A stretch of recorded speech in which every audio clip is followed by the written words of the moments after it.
بسم اللہ الرحمن الرحیم، السلام علیکم۔ امید ہے آپ لوگ خیریت سے ہوں گے۔ آج کی جو سب سے بڑی خبر ہے جو کہ اس وقت پوری دنیا میں جس کے اوپر بات بھی ہو رہی ہے اور بہت بڑی ڈیولپمنٹ ہے، وہ ہے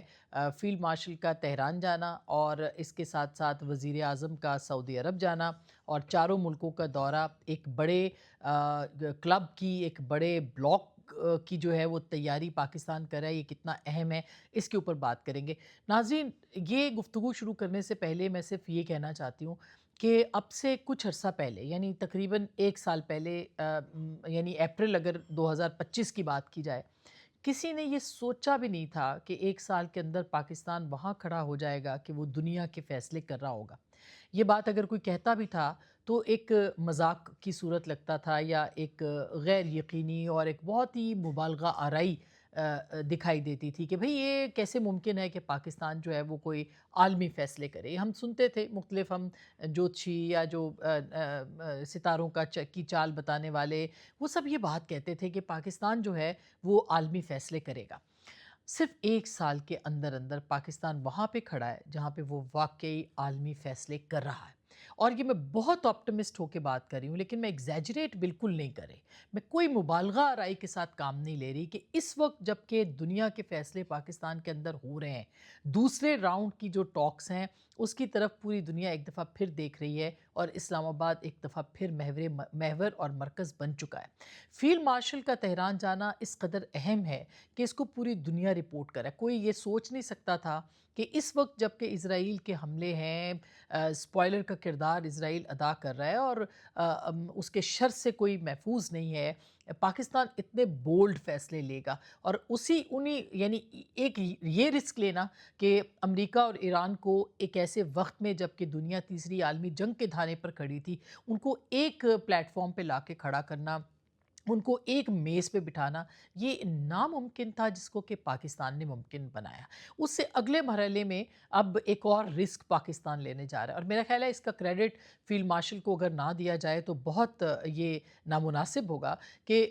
یہ رسک لینا کہ آپ یعنی تہران جائیں اور وار زون کے اندر جا کے، وہاں پہ جا کے وہ تمام معاملات جو کہ پاکستان چاہتا ہے یا ایران چاہتا ہے، یا امریکہ کے اور ایران کے درمیان جو تنازعات ہیں اس کے حوالے سے بات کی جائے۔ اس وقت جو بات چیت یا جو کاغذ پہ لکھ کے شرائط یا جو باتیں ہو رہی ہیں، ان میں سے بہت ساری باتیں جو ہیں وہ فیلڈ مارشل وہاں پہ لے کے گئے ہیں۔ ہمارے یہ ذرائع کہہ رہے ہیں، جو کہ ہم واشنگٹن کے اندر بھی ہیں، کہ 50% معاملات جو ہیں وہ تقریباً طے ہو چکے ہیں، اور یہ اس بات کا یقین ایران کو بھی ہے اور اس بات کا یقین امریکہ کو بھی ہے کہ یہ جو معاملات طے ہوئے ہیں، ان میں جو 2 بڑے مسائل ہیں، جس میں کہ کابنۂ ہرمز، جس کی کہ انتظام اور انصرام کی بات ہو رہی ہے، اور دوسرا جو ہے وہ یورینیم کی افزودگی کا معاملہ ہے، یعنی کہ جوہری توانائی حاصل کرنے کے حوالے سے ایران کا مسئلہ ہے۔ اس کے اوپر ایک جو بیچ میں قدغن آئی، جس کے اوپر پھر یہ مذاکرات جو تھے، جو کہ عباس راکچی صاحب نے کہا کہ طے ہونے والے تھے اور نہیں ہو پائے تھے، وہ یہ تھے کہ وہ امریکہ بضد تھا کہ 20 سال تک یورینیم جو ہے وہ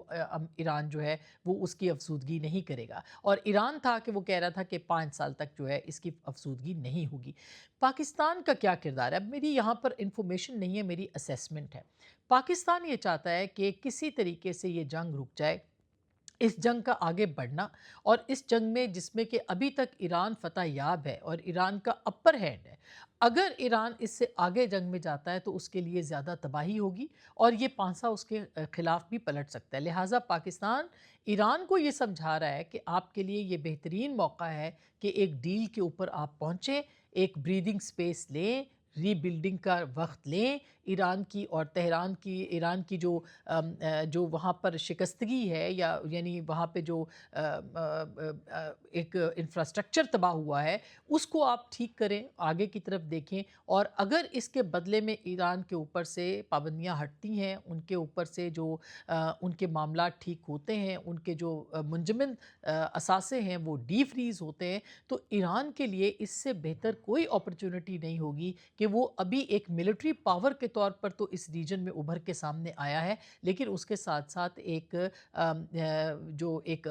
معاشی طاقت ہے اس کے ذریعے جس کے اوپر وہ سسک رہا ہے اس وقت، یعنی معاشی اعتبار سے ایران کے حالات بہت خراب ہیں، اس کو بہتر کیا جائے اور آگے بڑھا جائے۔ تو میرا خیال ہے یہ وہ نقطہ ہے جس کی بنیاد کے اوپر پاکستان ایران کو یہ کنونس کر رہا ہے کہ اس وقت اس معاملے پہ یا کسی ڈیل پہ پہنچنا بہت اہم ہوگا، اور ہماری اطلاعات یہ ہیں کہ ایران نے اس پہ بے پناہ لچک کا مظاہرہ کیا ہے، اور یہ میں آپ کو اطلاعات سب سے پہلے دے رہی ہوں، یہ بعد میں آپ کو مل جائیں گی یہ ساری خبریں انشاءاللہ تصدیق ہو جائے گی، لیکن یہ اگر ہو جاتا ہے اور ایران جو ہے جس نے کہ کافی لچک کا مظاہرہ کیا ہے، تو پھر اس بات کا امکان بھی موجود ہے کہ پریزیڈنٹ ٹرمپ جو ہے وہ پاکستان آئیں، اور یہ امکان کی میں بات کر رہی ہوں، یہ اس کو آپ ابھی تک جو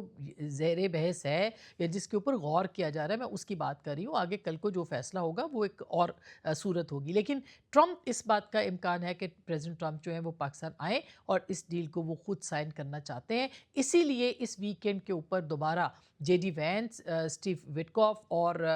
جیریڈ کشنر جو ان کے داماد بھی ہیں پریزیڈنٹ ٹرمپ کے، وہ پاکستان جائیں گے، دوسری طرف سے اسپیکر باقر قالیباف اور اس کے ساتھ ساتھ جو وہاں پہ عباس عراقچی صاحب ہے وہ بھی جو ہے وہ پاکستان آئیں گے۔ اب جو چیف جو فیلڈ مارشل وہاں پہ لے کے گئے ہیں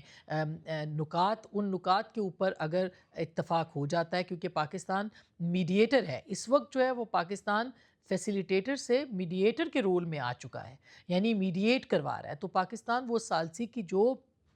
شرائط وہاں تہران لے کے جاتا ہے، اگر تہران اس کے اوپر ایگری ہو گیا تو اس ویکینڈ کے اوپر جو ملاقات یا بات اور مذاکرات ہوں گے وہ نتیجہ خیز ثابت ہو سکتے ہیں، تو یہ ایک بہت بڑی ڈیولپمنٹ ہے جس کا کریڈٹ بالکل پاکستان کو جائے گا۔ دوسری طرف جو ہے وہ پاکستان کے وزیر اعظم وہ بھی بہت اہم دورہ ہے جو وہ کر رہے ہیں، وہ سعودی عرب پہنچے ہیں، انہوں نے قطر جانا ہے، انہوں نے ترکیے جانا ہے، انہوں نے مصر جانا ہے، اور وہ کیوں جا رہے ہیں؟ ان چاروں ملکوں کو وہ انگیج کریں۔ یاد رہے کہ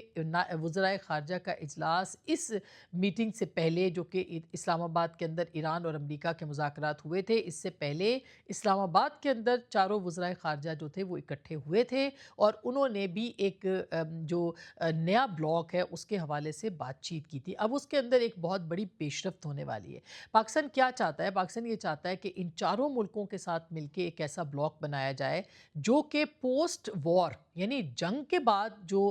صورتحال ہے اس کے اندر اس ریجن کو مینج کرنے کے لیے اپنا کردار یہ چاروں ملک جو ہیں وہ ادا کریں، اور ان کو لیڈ ڈیفینیٹلی پاکستان کرے گا۔ اسی لیے جو وزیر اعظم پاکستان ہے شہباز شریف صاحب وہ ان چاروں ملکوں میں جا رہے ہیں، وہ اپنی سفارتی کوششیں کر رہے ہیں، اور دوسری طرف جو ایران ہے اس کے اوپر فیلڈ مارشل جو ہے وہ فوکس کر کے آگے بڑھے، کیونکہ فیلڈ مارشل وہ واحد شخصیت ہیں جن کے اوپر اس وقت پریزیڈنٹ ٹرمپ بھی اعتماد کر رہے ہیں اور تہران بھی اعتماد کر رہا ہے۔ تو میں خیال ہے یہ وہ صورتحال ہے جو کہ اس ویکینڈ کے اوپر ایک